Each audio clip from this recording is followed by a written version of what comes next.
अस्सलाम वालेकुम सज्जनों ਤੇ ਜੀ ਤਲਹਾ ਸਾਹਿਬ ਵਲੌਗਰ ਤੁਹਾਡੀ ਖidmat 'ਚ ਹਾਜ਼ਰ ਆ ਜੀ। ਅੱਲਾਹ ਪਾਕ ਦੇ ਕਰਮ ਫਜ਼ਲ ਨਾਲ ਅੱਜ ਦਾ ਵਲੌਗ ਕਰਦੇ ਹਾਂ ਸ਼ੁਰੂ।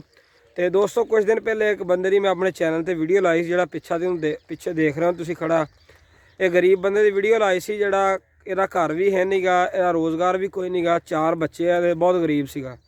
ਤੇ ਇੱਕ ਦੋਸਤ ਬਾਵਲਪੁਰ ਤੋਂ ਕੋਈ ਚਿਸ਼ਤੀਆਂ ਤੋਂ ਉਹਨਾਂ ਨੇ ਦੋਸਤ ਲਈ ਪੈਸੇ ਭੇਜੇ ਸੀ, ਕੋਈ ਇਹਦੇ ਵਾਸਤੇ ਰਾਸ਼ਨ ਦਾ ਇੰਤਜ਼ਾਮ ਕੀਤਾ ਜਾ ਸਕੇ। ਦੋਸਤੋ ਮੈਂ ਇਹਨਾਂ ਲਈ ਇਹ ਰਾਸ਼ਨ ਲੈ ਕੇ ਆਇਆ ਸਾਰਾ। ਆ ਬੱਚੇ ਦੇਖ ਲਓ, ਇਹਨਾਂ ਵਾਸਤੇ ਕੋਈ ਚੀਜ਼ਾਂ ਖਾਣ ਲਈ ਲੈ ਕੇ ਆਇਆ ਵਾਂ ਤੇ ਇਹ ਤੁਹਾਨੂੰ ਖੁਦ ਦੱਸੇਗਾ ਹਾਂ ਵੀ ਕੀ ਹਾਲ ਚਾਲ ਹੈ। ਤੇ ਬੀਤਾ ਸੇਤਾ ਠੀਕ ਆ। ਚਲੋ ਆ ਦੋਸਤਾਂ ਨੇ ਕੁਛ ਤੇਰੇ ਵਾਸਤੇ ਰਾਸ਼ਨ ਭੇਜਿਆ ਵਾ ਤੇ ਇਹਨਾਂ ਦਾ ਸ਼ੁਕਰੀਆ ਅਦਾ ਕਰਦਾ ਭਾਜੀ। ਉਹਨਾਂ ਦੀ ਬੜੀ ਮਿਹਰਬਾਨੀ ਹੋਏਗੀ। ਅੱਲਾ ਸੋਨਾ ਉਹਨਾਂ ਨੂੰ ਹੋਰ ਜ਼ਿਆਦਾ ਦਵੇ ਇੰਨਾ ਕੁ। ਤੇ ਦੇਖ ਲਓ ਜੀ, ਸਾਡਾ ਅਸੀਂ ਆ ਫਸਲ ਦੇ ਵਿੱਚ ਬੈਠੇ ਹਾਂ ਯਾਰ, ਕਿਸੇ ਦੀ ਜਗ੍ਹਾ 'ਚ ਬੈਠੇ। ਆਪਣੇ ਕੋਲ ਕੁਝ ਵੀ ਨਹੀਂ ਹੈਗਾ, ਆਪਣੇ ਕੋਲ ਤਾਂ ਸਮਾਨ ਬਿਲਕੁਲ ਹੀ ਨਹੀਂ ਹੈਗਾ। ਉਹਦੀ ਮਿਹਰਬਾਨੀ ਭਾਜੀ ਕਿ ਨੇ ਇੰਨੇ ਕਿ ਸਾਡੀ ਖੈਰ ਕੀਤੀ। ਸਹੀ ਹੋ ਗਿਆ। ਅੱਲਾ ਸੋਨਾ ਨੂੰ ਹੋਰ ਹਿੰਮਤ ਦੇਵੇ, ਅੱਲਾ ਸਾਨੂੰ ਹਾਜ਼ਰ ਕਰਾਵੇ। ਅਸੀਂ ਇਹੀ ਦੁਆ ਕਰ ਸਕਦੇ ਹਾਂ ਕਿ ਸੁਣਨ ਵਾਲਾ ਉਹ ਅੱਲਾ ਸੋਨਾ ਸਹੀ ਹੋ ਗਿਆ। ਉਹਨੇ ਤੇ ਅਸੀਂ ਸਿਰਫ ਦੁਆਵਾਂ ਦੇ ਸਕਦੇ ਹਾਂ। ਸਹੀ ਹੋ ਗਿਆ। ਬੱਚੇ ਜੀ ਦੇਖ ਲਓ ਜੀ, ਤੇ ਆਹ ਜਗ੍ਹਾ ਦੇਖ ਲਓ ਕਿੱਥੇ ਬੈਠੇ ਆ।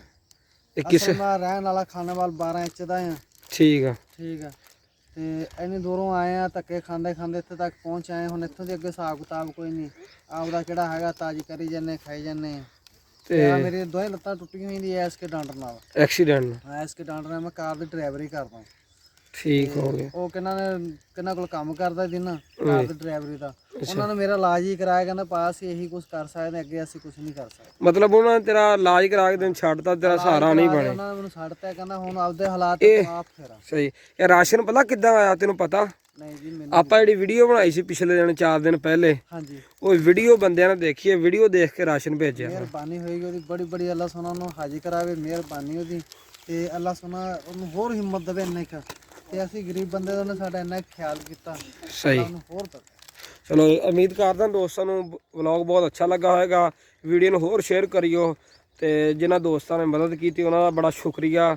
ਨਾਮ ਨਹੀਂ ਲੈਣਾ ਚਾਹਾਂਗਾ, ਉਹਨਾਂ ਨੇ ਸ਼ੋਅ ਨਹੀਂ ਕਰਾਉਣਾ ਚਾਹਾਂਗਾ ਜਿਨ੍ਹਾਂ ਨੇ ਮਦਦ ਕੀਤੀ ਆ। ਤਾਂ ਬਾਕੀ ਕਿਸੇ ਹੋਰ ਨੇ ਵੀ ਭਾਈ ਦੀ ਹੈਲਪ ਕਰਨੀ ਹੋਵੇ, ਡਿਸਕ੍ਰਿਪਸ਼ਨ 'ਚ ਆਪਣਾ ਨੰਬਰ ਮੈਂਸ਼ਨ ਕਰ ਦਿਆਂਗਾ। ਨੰਬਰ 'ਤੇ ਮੇਰੇ ਨਾਲ ਰਾਬਤਾ ਕਰ ਸਕਦਾ। WhatsApp ਨੰਬਰ ਆਪਣਾ ਮੈਂਸ਼ਨ ਕਰ ਦਿਆਂਗਾ। ਉੱਤੇ ਜਾਇਜ਼ ਕੈਸ਼ ਅਕਾਊਂਟ ਸੈਂਡ ਕਰ ਸਕਦਾ ਵਾ ਤੇ ਮੈਂ ਭਾਈ ਤੱਕ ਪਹੁੰਚਾ ਦਿੰਦਾ ਵਾ। ਕਿਉਂਕਿ ਭਾਈ ਥੋੜਾ ਬੈਕਵਰਡ ਜਿਹਾ ਏਰੀਆ ਜਿੱਥੇ ਬੈਠਾ ਵਾ, ਇਹਦੇ ਕਰ ਬਿਜਲੀ ਰਸਾਈ ਨਹੀਂ, ਕੋਈ ਸ਼ੈ ਨਹੀਂ ਗੀ। ਉਹ ਸੋਲਰ 'ਤੇ ਇੱਕ ਬਲਬ ਲੱਗਾ ਜਿਹੜਾ ਬਣ ਰਿਹਾ ਵਾ। ਠੀਕ ਆ ਜੀ, ਅੱਲਾ ਹਾਫਿਜ਼। ਅਗਲੀ ਵੀਡੀਓ 'ਚ ਮਿਲਦੇ ਹਾਂ।